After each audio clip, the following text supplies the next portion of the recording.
Good morning and welcome. Thank you all for joining us on this day of reflection and gratitude. As we gather today, we remember and honor the brave men and women who have given their lives in service of our country. Memorial Day honors over 1 million men and women who have died in military service since the Civil War. And it is a time for us to reflect on the true cost of freedoms we enjoy. 2025 marks the anniversaries of several significant wars and conflicts, including the 80th anniversary of the end of World War II in Europe, the 75th anniversary of the Korean War, the 50th anniversary of the fall of Saigon, which marked the end of the Vietnam War, and the 250th anniversary of the start of the American Revolution. In addition, 2025 also marks the historical milestone of the 250th birthday of the United States Army, which was founded on June 14th, 1775. The Army is actually 1 year older than the United States itself. We congratulate the U.S. Army, the largest branch of the military, for their continued commitment of defending our country, protecting its people, and bearing true faith and allegiance to our country and Constitution. As mayor of the city of Highland Heights, I am honored with the opportunity and privilege to express my personal gratitude to all veterans and current servicemen and women. Each year, I have the privilege of meeting all of our guest speakers prior to them joining us on Memorial Day. It gives me an opportunity to learn a little bit about each of them on a personal level, but also their time and experiences in the armed forces. Normally, at this point in my Memorial Day speech, I'd like to recognize our veterans who are in attendance at each of our Memorial Day observance ceremonies. One of our guest speakers, David DeClementi, reminded me that Memorial Day is to remember those who lost their lives defending our country. While I'm fully aware of the significance of what today means, I also want everyone here to know whether they are sitting next to a serviceman or woman who served or is currently serving our country. So at this time, I would like to recognize our veterans in attendance today. Veterans, please stand if you are able.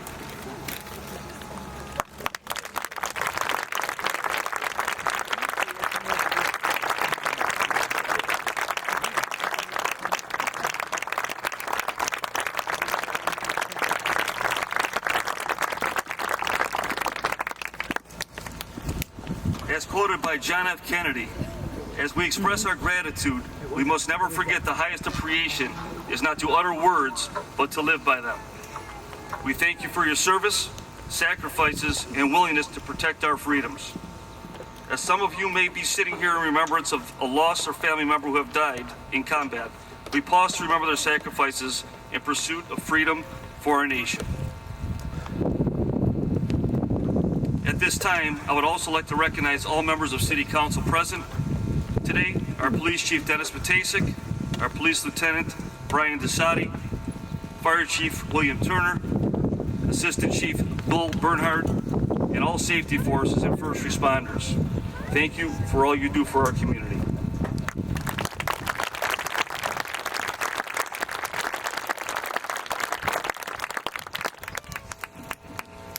Each Memorial Day, we represent a family from our community who is a veteran who served our country. This year, we are recognizing the Slow family. Mike Slow and his wife Gina, along with their family, have been a part of our community for 23 years. Several of Mike's siblings remain a part of Highland Heights as current residents, and the tradition continues with 5 nieces and nephews who reside in our community, along with 10 great nieces and nephews. Today, we recognize and honor Mike's father, Peter G. Slow. Peter G. Slow was born on May 30th, 1918, and was the youngest of 4 children with 3 older sisters. Pete served in the United States Army from March 1941 through December 1945. He was one of the fortunate soldiers who did not have to face any battles. His talent for music and his ability to entertain other soldiers placed him in a military band and kept him stateside. Pete used that talent throughout his life by working in the musical industry. Pete met his lovely wife Margaret while he was playing the drums at a military dance. They were married on May 3rd, 1947. Together, they had 12 children, 6 boys and 6 girls. In 1966, Pete was looking for a shorter commute to his job at King Musical Instruments located in Eastlake, and found a home on Linford Circle in the village of Highland Heights. Pete and Marge raised 11 children in that house. Little did they know, due to the population increase, moving their large family will result in Highland Heights changing from a village to a city. That's true. Former Mayor Brennan came to the home and counted each family member, and a photo was taken to memorialize the transition from a village to a city. The Slow family were and still are proud of the contribution they made to the formation of the city of Highland Heights. The shorter commute also gave Pete more time to coach his boys and girls baseball teams during the summer months. Of course, these games were played at Highland Heights Community Park. Pete and Marge were dedicated members of St. Paschal Baylon Church and made sure all their elementary-age children received a Catholic education through St. Paschal Baylon, with 9 of the 12 children being graduates of Mayfield High School. They were both extremely active in the church community. Marge attended Mass daily and worked with the Ladies Guild and helped with the weekly bulletin, while Pete was not only an usher at many Masses, but he also extended his musical talents for many military funerals playing taps. Pete's talents for the trumpet was often used throughout the community to play taps for funerals and graveside services for fellow veterans. He was always very honored and proud to lend his services. Peter Slow passed away at the age of 90 years old. Pete was a very humble man, blessed in many ways, especially with so many children, grandchildren, and even great-grandchildren when he passed. The up-to-date Slow family count has grown to 93, with two more on the way.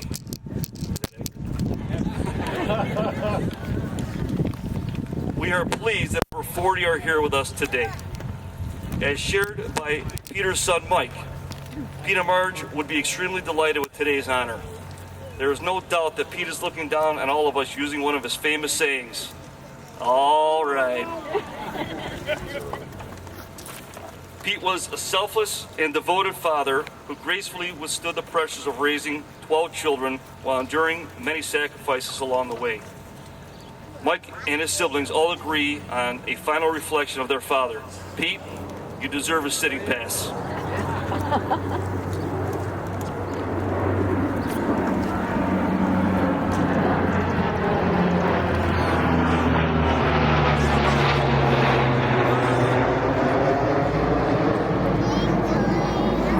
That was ideal timing right there.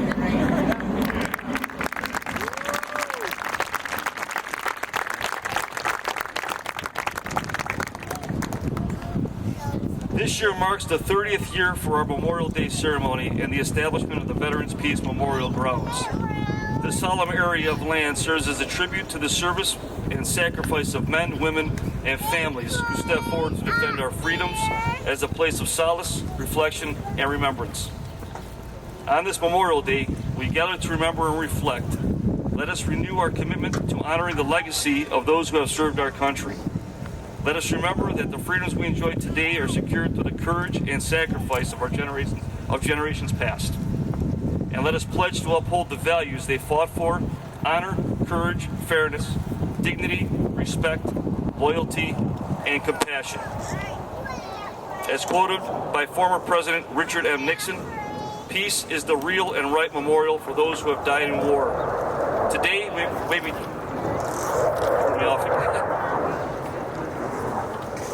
Today, may we truly honor the fallen by working towards a more peaceful world. I would now like to introduce Father Anthony Marshall for the invocation.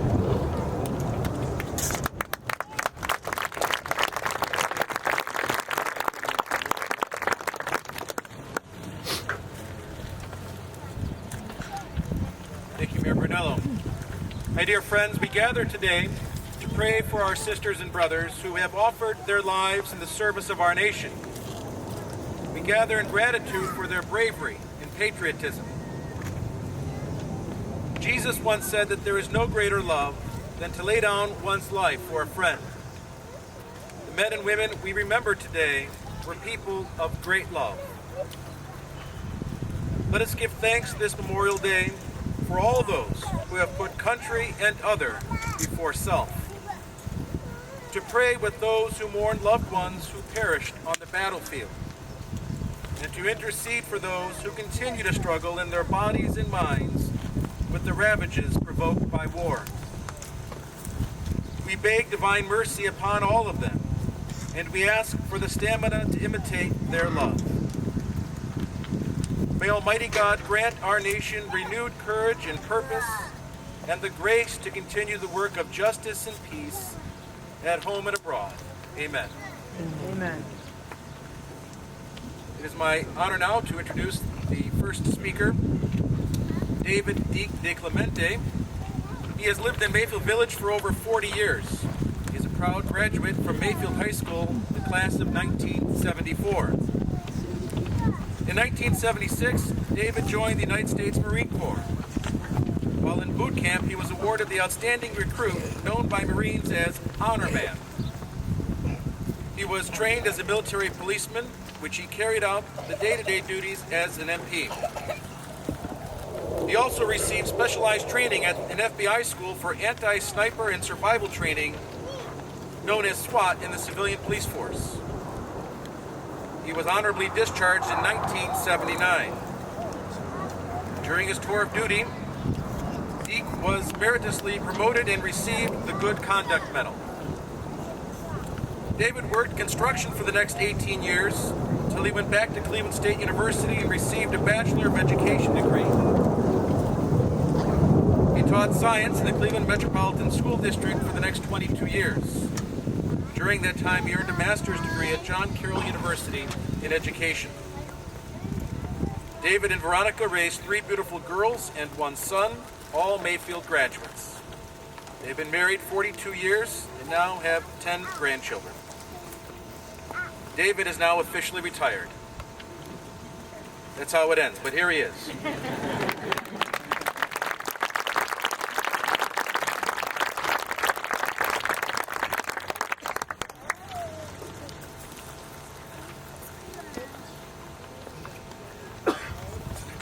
Pleasure to be here. An honor. I want to thank you for inviting me to join you today during this Memorial Day remembrance at this beautiful park on a beautiful day. Thank you, Mayor Brunello, and all the dignitaries here for your patriotism. Thank you, Service Department, for your diligence in providing a beautiful venue. Thank you, staff, for bringing me into your family and treating me like your own. And I especially want, and I'd be remiss if I didn't say, God bless you all that have come here. Patriotism shines, and it makes me proud. And it makes all our veterans proud.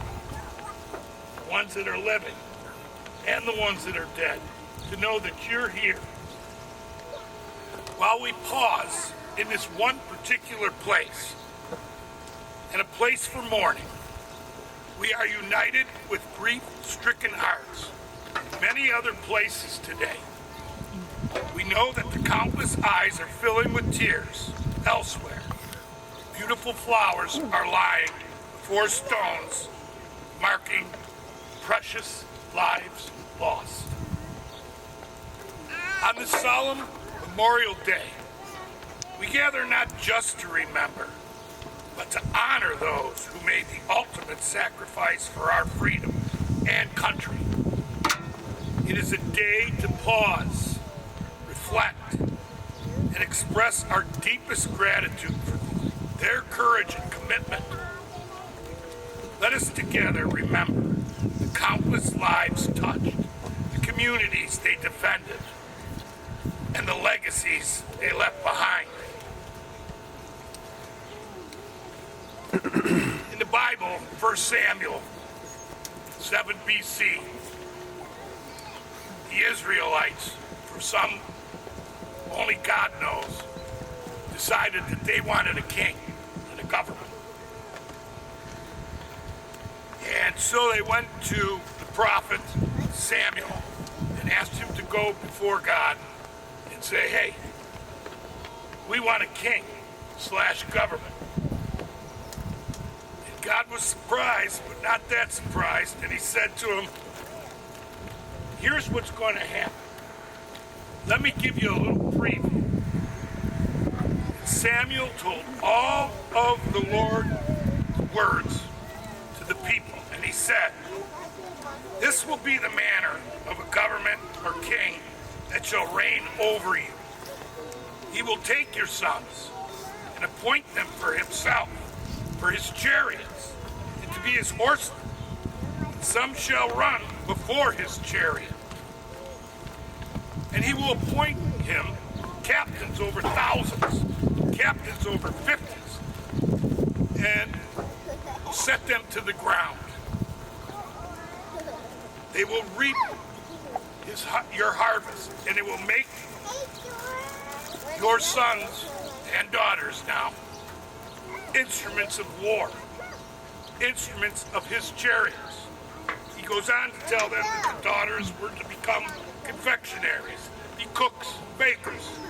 He will take your fields, your vineyards, your olive yards, all the best of them, and give them to his servants. He will take 1/10 of your seed, of your vineyards, and give to his officers and to his servants.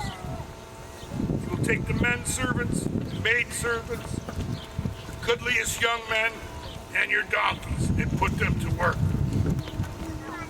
He will take 1/10 of everything you have. And true to God's word, here we are today. In all the wars we have fought, we have lost over 1 million servicemen and service women. Roughly half the population of Chicago. I need to say nothing more. One life is expensive. Remember this day, my patriots. Remember those that died. Honor them, for they gave their full and last measure for us. As we enjoy the freedoms secured by those who gave everything, let's take time this Memorial Day to pause and remember, whether through a moment of silence, which we did, attending a local ceremony, which you are, or sharing maybe a few words. I'd love to share these words from Sir Winston Churchill. Of all the quotes I saw, I thought this one really hit home. Never in the field of human conflict was so much owed by so many to so few. I think he just said it perfectly. We cannot repay the debt of the fallen men and women. We can always honor them. We can honor them by honoring America and what we stand for and the values that we stand for. God bless America, land of the free, home of the brave. God bless all of you, and thank you for this extreme honor of being able to share my heart with you.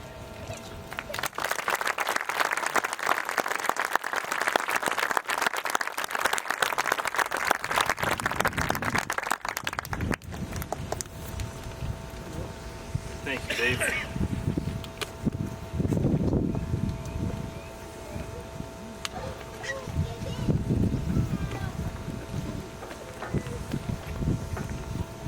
Our next speaker, Lieutenant Joseph Byer. Joseph Byer established in the United States Navy in March 1977 and began active duty in September after completing boot camp and Machinist Mate A school, where he was assigned to his first ship, the USS Nashville, as a steam plant operator. While serving abroad in Nashville, Joseph was accepted into the Navy's Nuclear Power School in Orlando. Upon graduating from both Nuclear Power School and the Navy Nuclear Training Unit in Ballston Spa, New York, he was selected to stay on as a staff instructor. During his short duty, he married his wife, Kathy, and they welcomed their first child, Christopher. He was then assigned to the ballistic missile submarine USS Sam Rayburn, where he completed 6 patrols. The boat was ported in Holy Loch, Scotland, and went off patrol. Their family lived in Groton, Connecticut. During Joseph's 4th patrol, Kathy gave birth to twin boys, Stephen and Alan. On that patrol, the boat made a port call in to Charleston, South Carolina, when the twins were just 3 weeks old. Kathy and his mother flew from Cleveland to Charleston so Joseph could meet his sons, one of the happiest surprises of his life. Following his submarine duty, Joseph returned to the Nuclear Power School as an instructor, where he and Kathy had their last child, Monica. While stationed there, he was accepted into the enlisted commissioning program. After completing other officer candidate school, a second round of boot camp, he was assigned to the Ohio State University, where he graduated in 1990. Upon commissioning, Joseph was stationed abroad, the USS Thatch, in San Diego, California. Shortly after his arrival, the ship was deployed to Yokosuka, Japan, as part of the U.S. 7th Fleet. During this time, he participated in Operation Desert Storm in the Persian Gulf. Joseph served as both the Ordnance Officer and Damage Control Officer before transferring to the aircraft carrier USS Independence, where he worked in the Operations Department as a Tactical Actions Officer. After 5 years in Japan, Joseph returned to the United States and was assigned as Director of Apprentice Training at Great Lakes Naval Training Center. In 1998, he retired from the Navy and transitioned into a second career in manufacturing. He returned to Highland Heights in 2012 and currently works for Rockwell Automation. Mr. Joseph Dyer.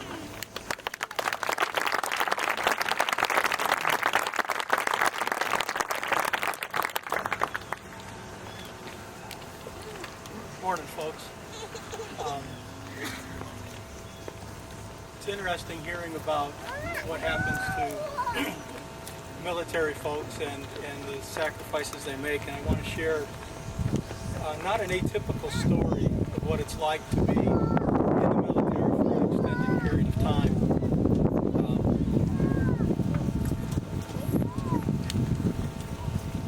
Today, as we gather to honor the sacrifices of those who have served our great nation, I'm reminded of the profound impact military service has had on my life. My journey with the United States Navy began in 1977 when I enlisted and embarked on a path that would shape not only career and my family, but my understanding of what service means. After completing boot camp in Machinist Mid-A School, I reported to my first ship, the USS Nashville, in Norfolk, Virginia. I was working as a steam plant operator, and let me tell you, first day on board a ship that's about 25,000 tons and about 600 feet long and has hundreds of compartments was a whirlwind. It's easy to get lost in a maze that large. New faces, new places, and a seemingly endless maze of new things to learn. In those early years, I gained discipline, resilience, and a deep appreciation for teamwork, values that would carry me through 2 decades of service. But my desire for greater responsibility and more education led me to apply to the Navy's Nuclear Power School in Orlando. I graduated at the top of my class and went to the Navy's nuclear prototype in upstate New York. After I completed that training, I was asked to stay on as a staff instructor. It's while I was stationed in New York that I married my wife, Kathy, and we had our first child, Christopher. And it's no easy task raising a young family on the salary of a junior enlisted. And my wife really did a very spectacular job of keeping both myself and my son happy and healthy during those years. Service in the military requires sacrifice, not just from those in uniform, but also from their families. I transferred to the U.S. Sam Rayburn in the submarine service, and I completed 6 patrols. A typical patrol cycle is 3 months at home, which for me was in Groton, Connecticut, but then 3.5 months deployed aboard the ship, and the ship was home ported from Holyloch, Scotland.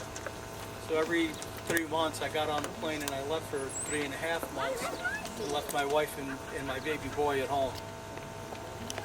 I completed 6 patrols. During one of these patrols, I left Kathy and Chris behind in Cleveland. Kathy was very pregnant with twins, and she gave birth to twins while I was deployed.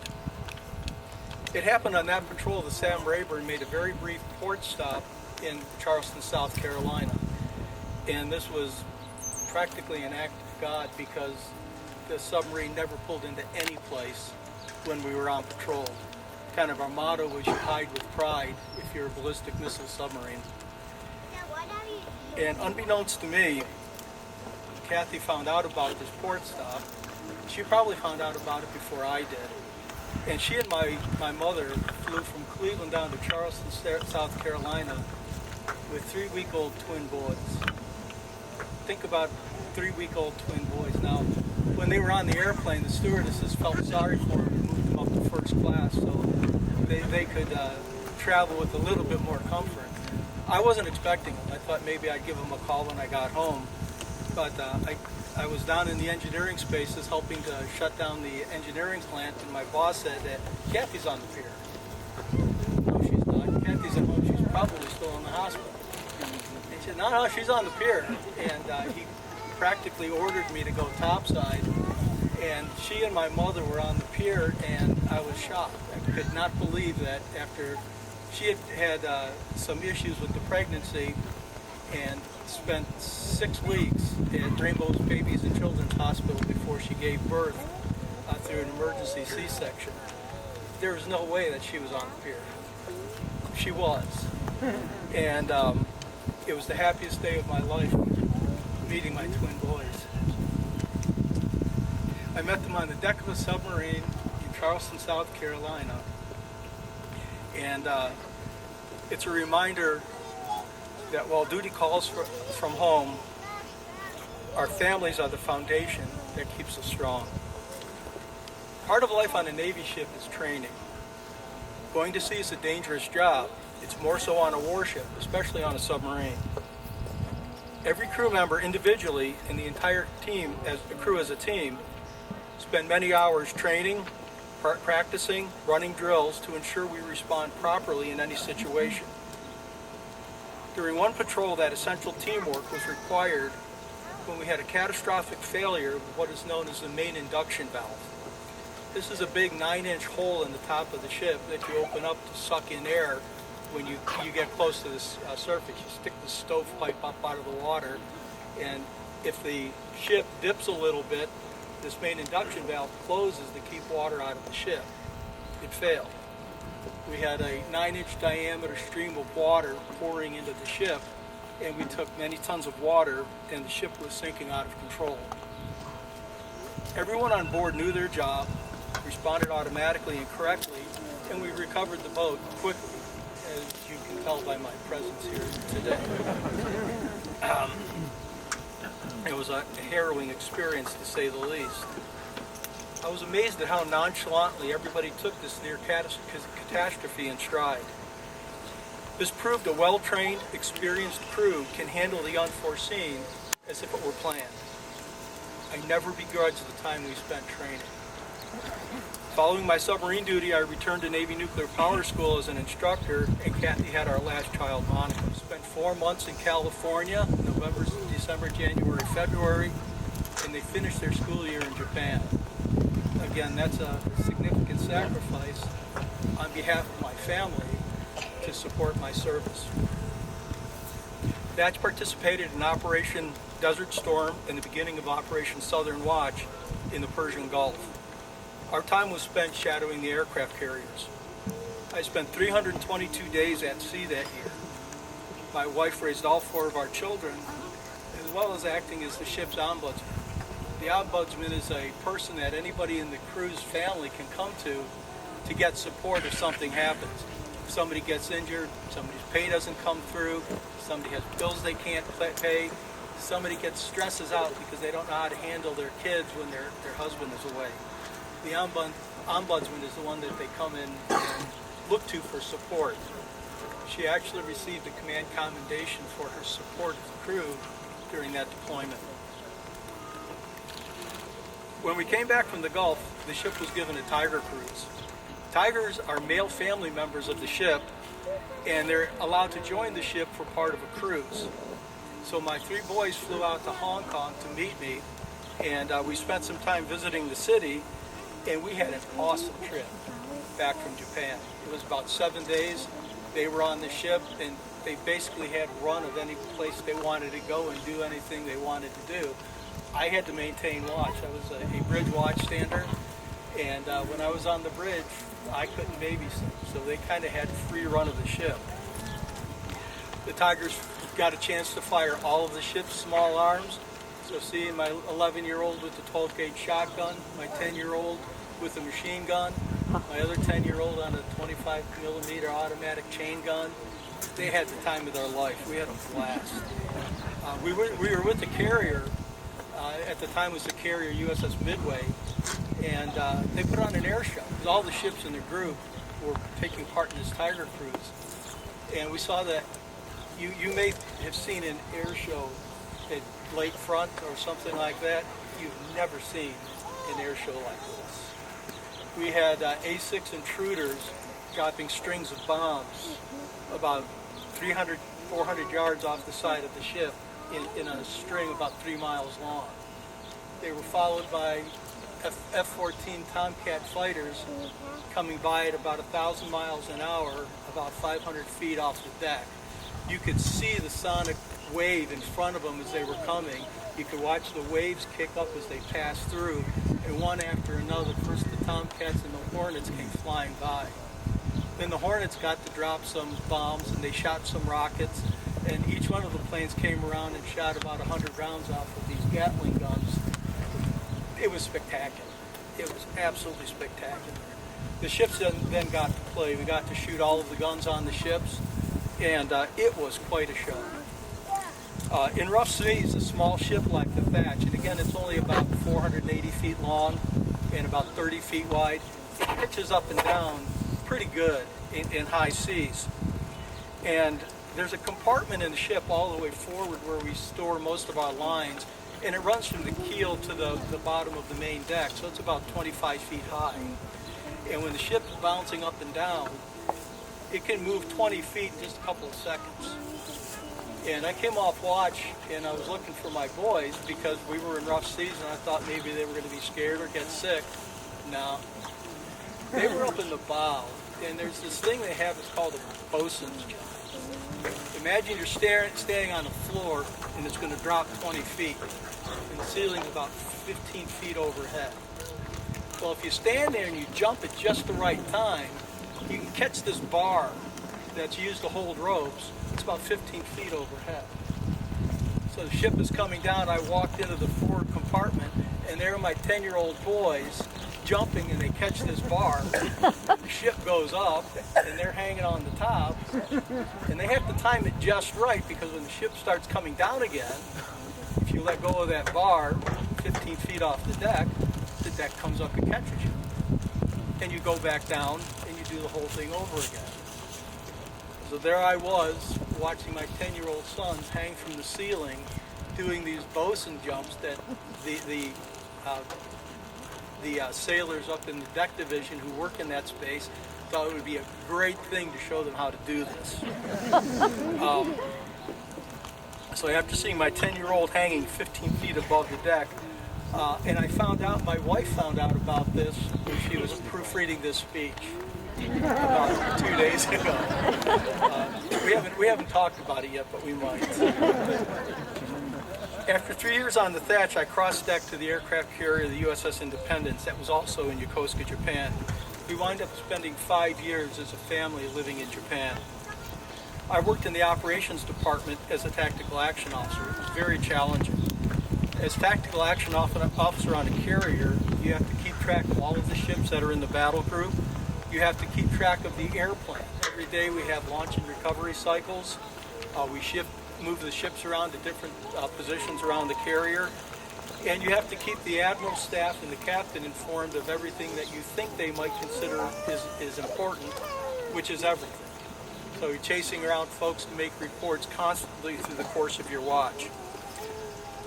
There's nothing more incredible than nighttime flight ops on an aircraft carrier.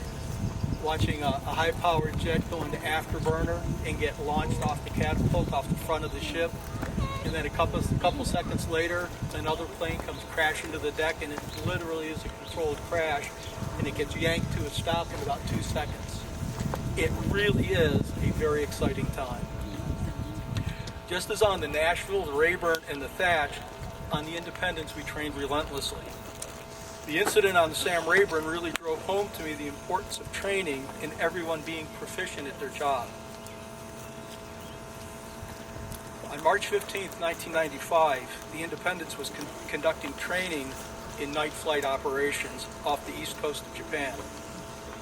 A helicopter from the helicopter squadron attached to the ship was providing plane guard duty. Basically, they fly alongside the ship about a half a mile off in case something happens to one of the planes launching in recovery. They're there to provide aid. Inexplicably, that helicopter flew into the sea. We don't know why. The pilot, Lieutenant Todd Flannery, and co-pilot Gus Barangas, they made it out of the aircraft. They were injured but rescued. The two aviation system operators, Petty Officer William Quinn and Humberto Escobar, died in this accident. On this Memorial Day, we remember those who made the ultimate sacrifice for our country. I especially remember and honor my shipmates who gave their lives in support of their country and the freedom we enjoy. Their legacy is a reminder that freedom is not free. It is defended by those who stand ready to serve, no matter the cost. I am honored to have played a role in that mission. I am grateful to all who have served alongside me. May we never forget the courage and dedication of those who have gone before us. I wish you all fair winds and following seas. Thank you.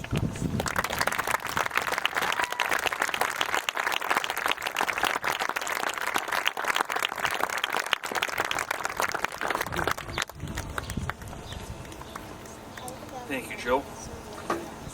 Our next speaker, Dr. Walter P. Kanaki. Dr. Walter Kanaki was born in Pittsburgh, Pennsylvania on April 2nd, 1941. He is one of 9 children with 6 sisters and 2 brothers. Dr. Kanaki serves as his family's historian. Dr. Kanaki has been married to his wife, Mary, for 60 years, and they have 2 sons and 3 grandchildren. Dr. Kanaki's great-great-grandfather immigrated from Ireland and fought in the Revolutionary War. He was captured and imprisoned on the British ship for 6 months. In an exchange of prisoners, he later returned to fight again against them. His great-great-grandfather had married twice, with 8 children from his first wife. After her passing, he remarried and had 11 more children with his second wife.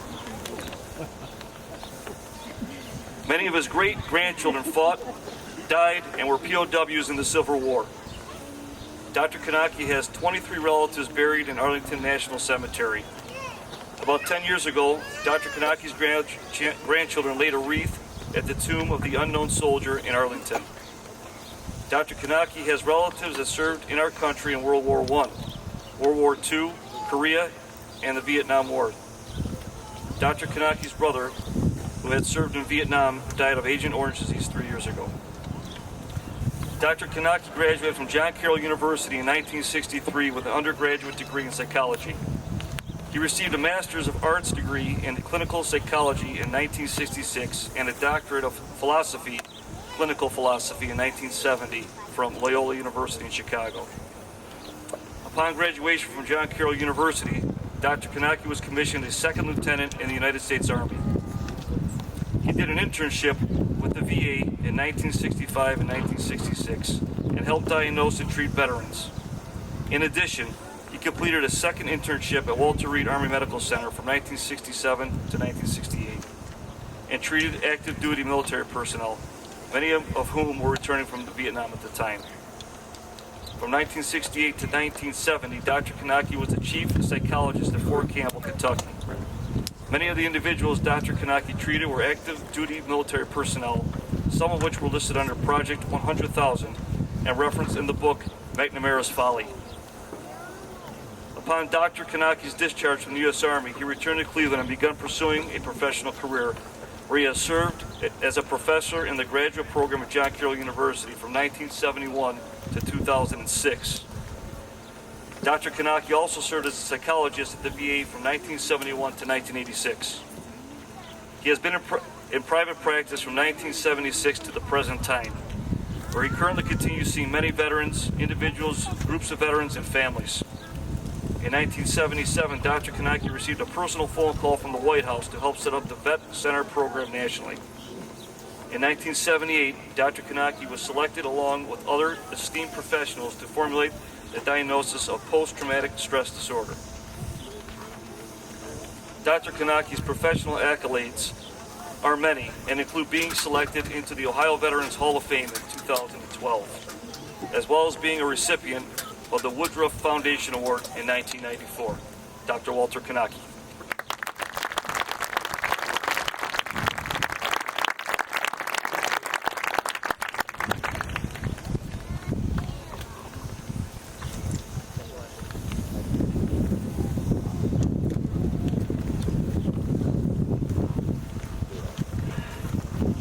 little slow in getting up and moving around at my age of 84 or so. But I'd like, last year, the mayor of Pepper Pike asked me to speak on Memorial Day, and I did. And because it was raining all day, we had to go into the fire department's garage and get all the engines out and move all of us in. This year was a beautiful, beautiful day. But I'd like to start what I'm going to share with you, and thank you so much, Mayor. You did a very good job. Thank you very much. I'd like all of us to stand and face the flag and make our pledge of allegiance to the United States.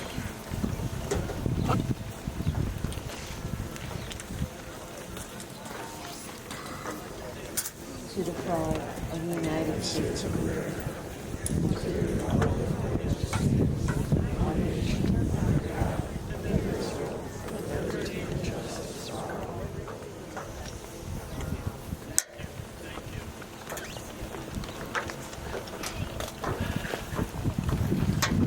I have a long, long history of working with veterans, and as the mayor said, I am the family historian.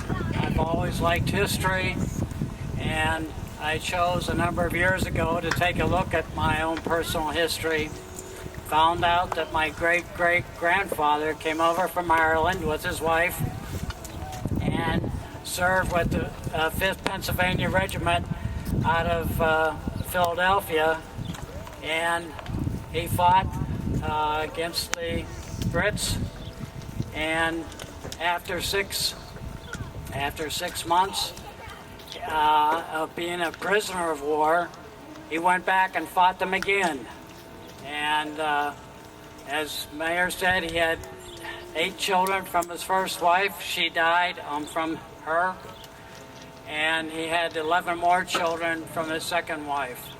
And many of the Irishmen in Pittsburgh are probably related to me. I don't know about the Rooney family, but I do know that a lot of the Irishmen in Pittsburgh are related.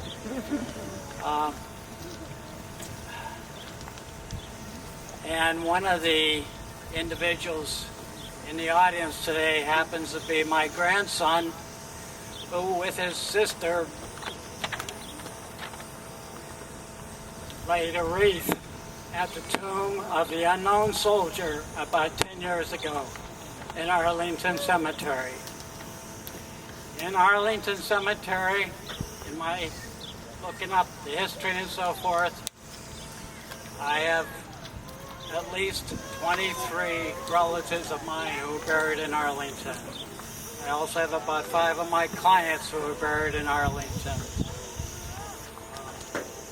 It's a very special place. If any of you have ever been to Arlington, it is a very, very special place. I wonder if my grandson in the back would raise his hand. He's the one who laid the wreath at the tomb of the unknown soldier. Thank you. Thank you, Ed.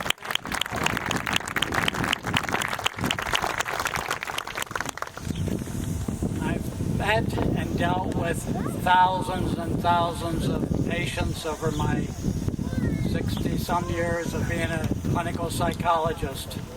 I've taught many of my students at John Carroll how it is to be a veteran, how it is to know that you could lay your life down for your friends, for your country. I have many of my relatives who have done so. As I said, 23 in Arlington at last count. I also have in my history, family history, a gentleman who happened to be with Grant and Lee at Appomattox when they signed the peace agreement to the Civil War. That was General Ord, and he's a member of our extended family and his extended family. And General Ord was very instrumental in trying to help resolve the war between the states. There are a number of also individuals that at that time, in fact, before April 5th of 1865, when Lee and Grant and General Ord met together to sign the peace agreement. One of my relatives was killed in action on March 28th, 1865, just a few days before the war ended. I've also had, my wife and I also had the opportunity of visiting Andersonville. Has anybody ever been to Andersonville? I guess nobody has. It's our nation's prisoner of war museum in Andersonville, Georgia, about 70 miles south of Atlanta. If anybody ever wanted to see a museum showing all the horrors of war and what it does to people, visit Andersonville. I had at least two of my relatives were at Andersonville. One happens to be buried on the grounds of Andersonville, and the other one was able to leave. Well, when the war ended, he was sent home. He died about 6 months afterwards of all the dysentery and everything else that he had while his stay at Andersonville. Believe me, the museum there and the grounds of Andersonville are something that always stick in my mind. Very, very, very painful to see what individuals who have been traumatized by war as well as traumatized by being in a prison, in reference to that.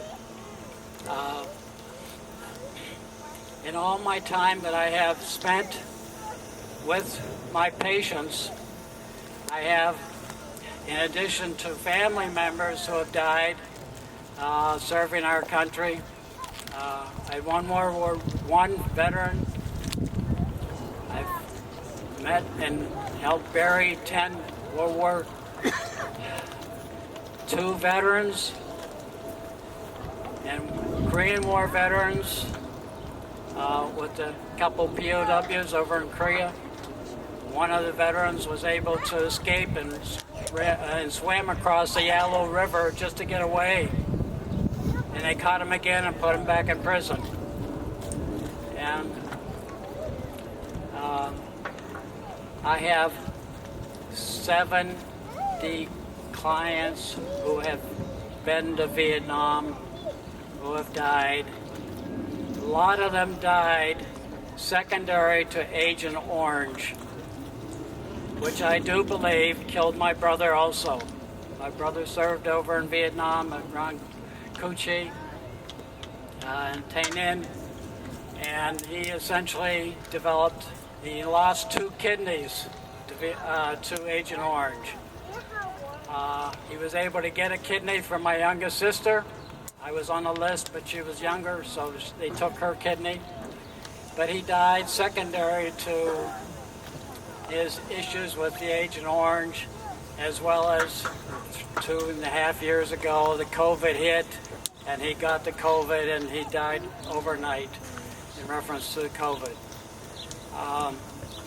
So I've dealt with many individuals who have gone up to meet the great Lord, and they have all shared with me a lot of their own pain and misery and so forth in reference to having served our country admirably, honorably, and with all the fortitude that they could.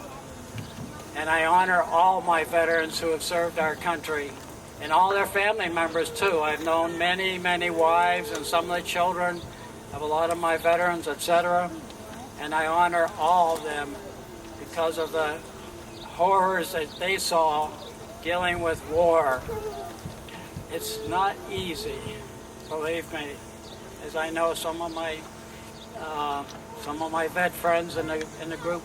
It's not easy at all. Every single day is a day that you may live forever, and you may also die forever. So it's always with you. And no matter how much therapy that a lot of the veterans can get, drug therapy, psychotherapy, as I've offered, etc. I don't give drugs. There's a lot of pain involved in serving our country, and especially when you're at war. So please, if you have any of your own veterans in your families that have been to war, please honor them. Please be with them if they're having flashbacks. Please be able to talk with them. Please be able to give them a big hug. Please be able to connect to them. Don't be frightened of them. Connect to them. That's what they need, a personal connection, a personal loving connection. They need that. Every single one of them who have served our country was willing to give his or her life for this country. They need the thank you. They need the hug. They need the appreciation. And if they want to talk, please listen to them without judgment. Please. Thank you all for being here. I appreciate you all being here. And I just want to share that my wife is dealing with cancer right now, so I'm not going to stay around. I'm just going to go home and be with her, okay? God bless you all. Thank you.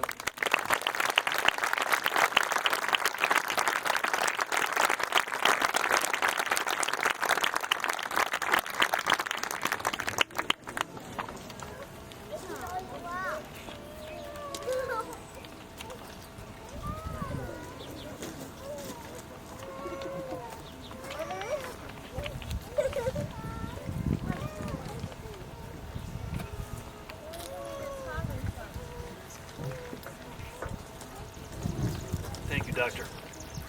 At this time, I'd like to welcome Boy Scout Troop 461 members Michael and Joey Nyland, who will read their essays they each submitted as part of our Memorial Day essay contest.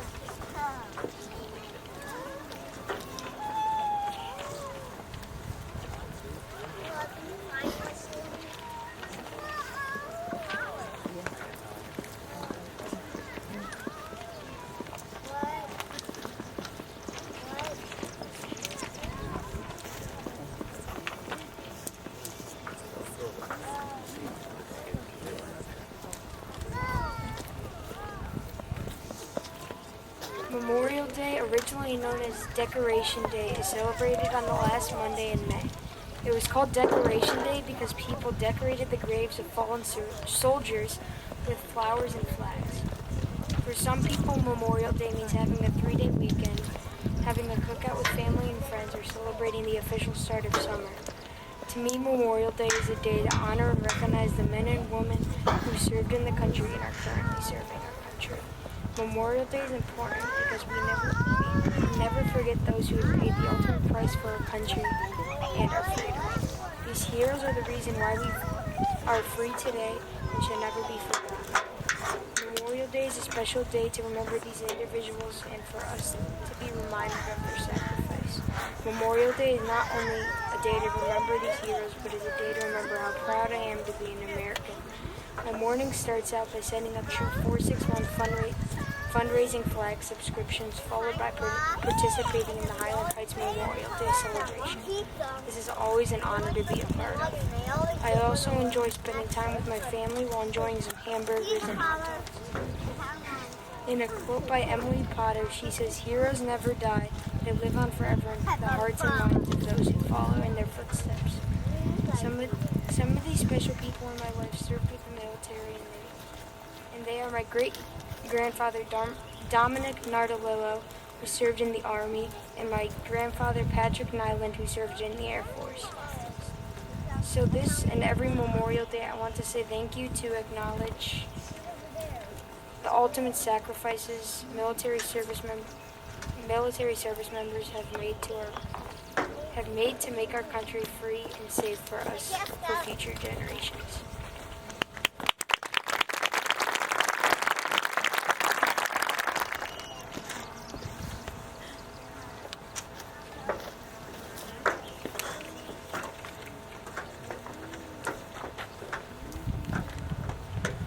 Memorial Day is a very special day.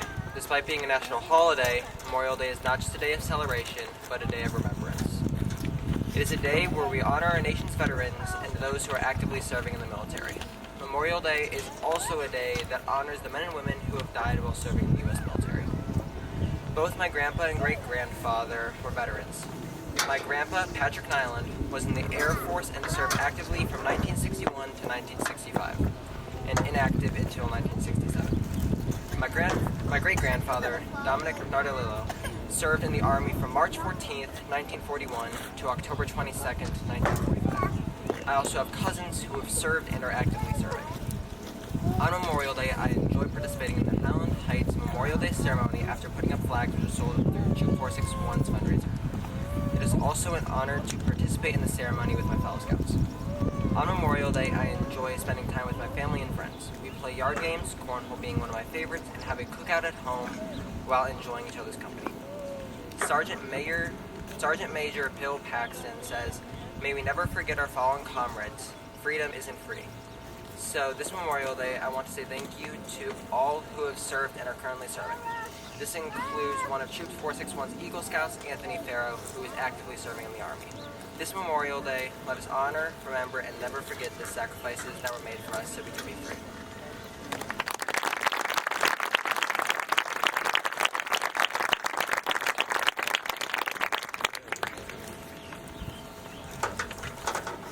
Thanks, boys. Nice job. If the scouts can please proceed to the flags so they can raise them.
If tomorrow all the things were gone, worked for all my life, and I had to start again with just my children and my wife, I thank my lucky stars to be living here today. For for the flag still stands for freedom, and they can't take that away. And I'm proud to be an American, where at least I know I'm free. And I won't forget the man who died, who gave that right to me. And I gladly stand up next to you and defend her still today. For there ain't no doubt I love this land. God bless the USA.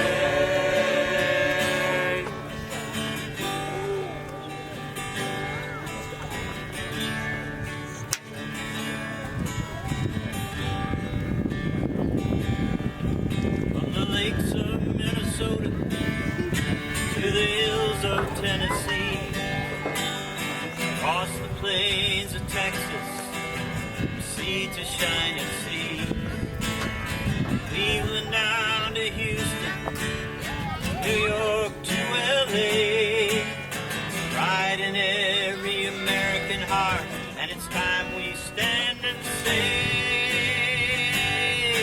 that I'm proud to be an American, but at least I know I'm free. And I won't forget the men who died, who gave that right to me. And I gladly stand up next to you and defend her still today. For there ain't no doubt I love this land. God bless the USA.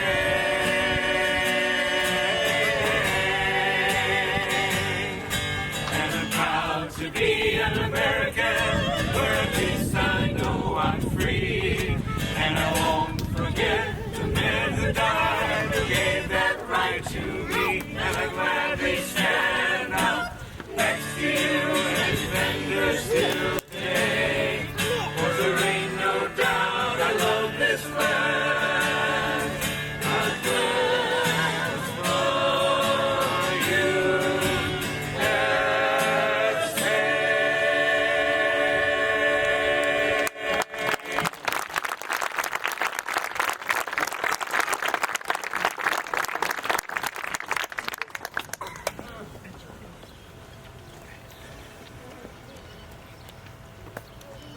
Don't worry, I'm not singing. Let us stand and pray.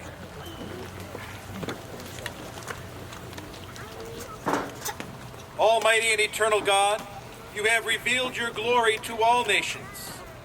God of power and might, wisdom and justice, through you all authority is rightly administered, laws are enacted, and judgment decreed. We pray for all of our elected civil officials and all others who are entrusted to guard our political welfare.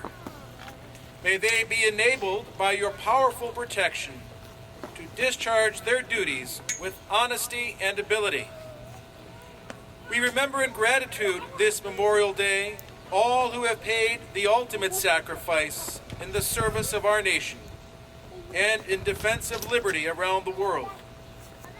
May you wipe away every tear of sadness and comfort us in the sure and certain hope of the resurrection.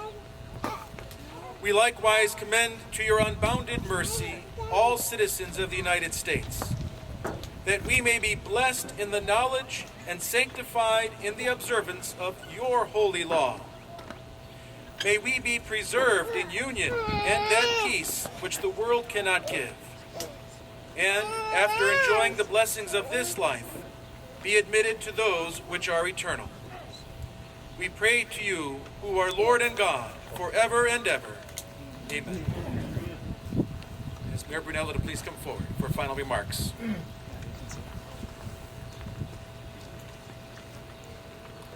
Sorry to keep you guys up and down, but you could be seated, please.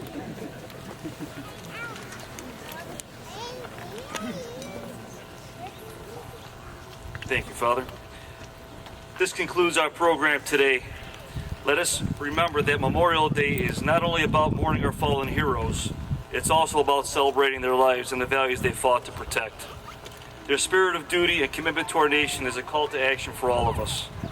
It is called to uphold the principles of liberty, justice, and democracy for who laid down their lives. As quoted by Woodrow Wilson, they do not need our praise. They do not need our admiration. Should sustain them. There is no immortality that is safer than theirs.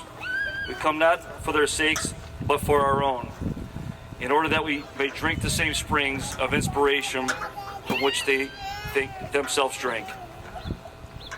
I would like to thank the master planner of our Memorial Day observance ceremony, Sonny D'Angelo and Audrey Gerbasi, for their tireless work, coordination, and attention to every detail surrounding today's event.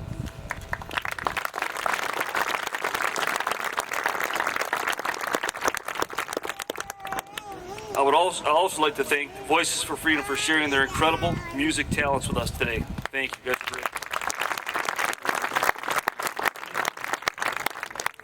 On a sad note, I want to recognize the recent passing of our longtime Memorial Day ceremony trumpeter, Regis Bookshar.